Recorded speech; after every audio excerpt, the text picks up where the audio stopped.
Namasté, chers amis, âme.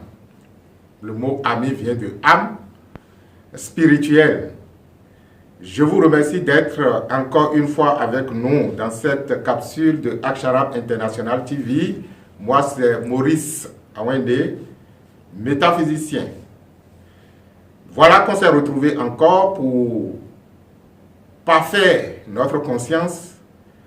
S'il y a une chose qui est intéressante dans la vie humaine, c'est justement l'évolution de la conscience. Et quand vous jetez un coup d'œil sur l'histoire de l'humanité, vous allez comprendre que l'humanité a fait des bonds en avant. Et que l'humanité peut faire encore des choses extraordinaires. Et c'est à cela que nous sommes justement des êtres humains. Le thème sur lequel nous allons échanger aujourd'hui, c'est la métaphysique de la bipédie. La métaphysique de la bipédie. Qu'est-ce qu'on appelle la bipédie? Ce que nous appelons la bipédie, là je me réfère à mes cours d'histoire du collège, c'est en fait dans l'évolution humaine, et lorsque, bon, ce n'est pas que j'accorde, disons, une forme de vérité à ce que nous a appris en histoire, mais l'histoire dit que nous avons évolué progressivement et qu'entre-temps, on évoluait à quatre pattes comme les singes et que par la suite, progressivement, on s'est redressé du moins, et on a commencé donc par parler, disons, nous déplacer sur deux pieds. Et lorsque, en tant qu'espèce, vous avez la possibilité de rester sur deux pieds, de vous mouvoir sur deux pieds, on parle donc de la bipédie. Il s'agira alors donc de voir ce qui se cache derrière notre position debout. Là où je suis là maintenant, je suis debout, je suis sur deux pieds, mes deux membres inférieurs, et j'ai la possibilité donc de me mouvoir. On dira alors que je suis un bipède. J'ai la possibilité de rester debout, j'ai la possibilité de me déplacer sur deux pieds. Je veux que les choses soient terre à terre. On ne va pas rentrer dans des définitions scientifiques où on a dit, tel auteur a dit, tel... Tout ça, c'est intéressant pour le cerveau. Mais du point de vue pratique, qu'est-ce que nous tirons de la position debout, la possibilité que nous avons en tant qu'être humain à rester debout? Qu'est-ce que cela nous offre comme avantage? Qu'est-ce que cela nous offre? Qu'est-ce que cela offre à notre conscience en tant que facilité dans son processus d'évolution? C'est de ça qu'il s'agit. C'est quand même bizarre que lorsque un enfant naît, difficilement il arrive à s'asseoir seul. Un jour, on le laisse et il reste là. Il a la possibilité donc de se mouvoir tout en étant assis. Et là, ça fait partie déjà du premier miracle. Nous sommes là un jour et il commence donc par marcher à quatre pieds.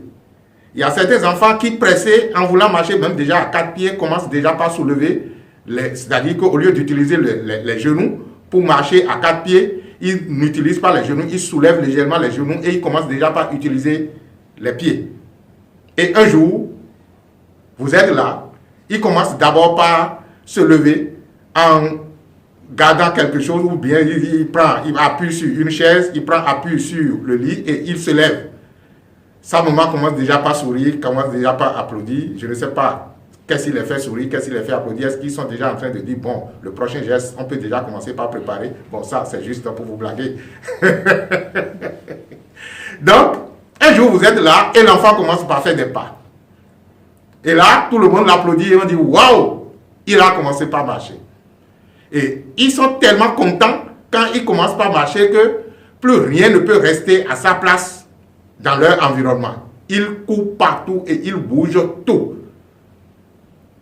Quel est le bonheur qui s'y trouve? Qu'est-ce que la conscience est en train d'exprimer lorsque, à un niveau donné, il fait faire ses gestes au corps? C'est de ça qu'il s'agit donc dans cette capsule. Ce qu'il faut comprendre en fait, c'est que lorsque la position debout nous est offerte comme, disons, mode de déplacement, c'est-à-dire je peux me déplacer sur mes deux pieds, je peux rester sur mes deux pieds, lorsque cette position a été offerte à la conscience à travers le corps cela nous prédispose à un certain nombre de choses. Cela facilite l'évolution de la conscience et cela prédispose la conscience à faire des bonds en avant.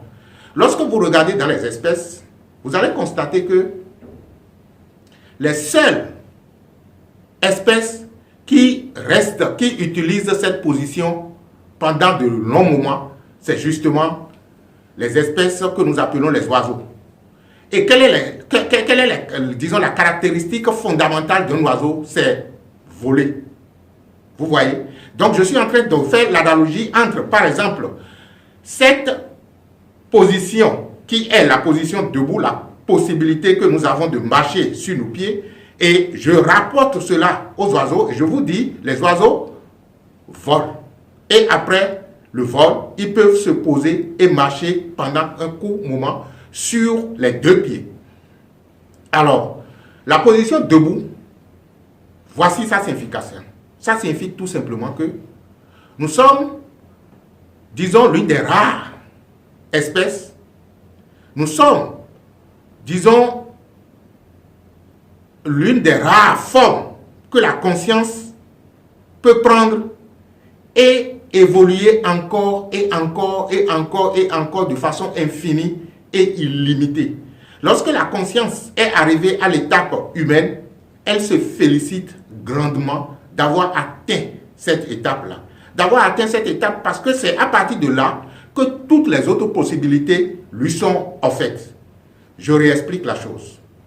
La position debout signifie tout simplement que vos pieds sur la terre veut dire que vous êtes incarné. Même s'il y a beaucoup de personnes qui sont sur la terre qui ne savent même pas qu'ils se sont incarnés sur la terre. Parce que être incarné sur la terre, ce n'est pas qu'on s'est retrouvé. Il ne suffit pas tout simplement de se retrouver sur la terre pour dire que je me suis incarné sur la terre. Non. Lorsque vous êtes debout sur la terre, cela veut dire tout simplement que vous vous êtes incarné. Qu'est-ce que ça veut dire être incarné? Cela veut dire tout simplement que votre énergie en tant que âme, en tant qu'esprit infini et illimité, a fait une connexion avec l'énergie de la terre. Et lorsque je fais une connexion avec l'énergie de la terre, c'est naturellement parce que j'ai quelque chose à partager avec la terre. On ne va pas rentrer dans ce débat.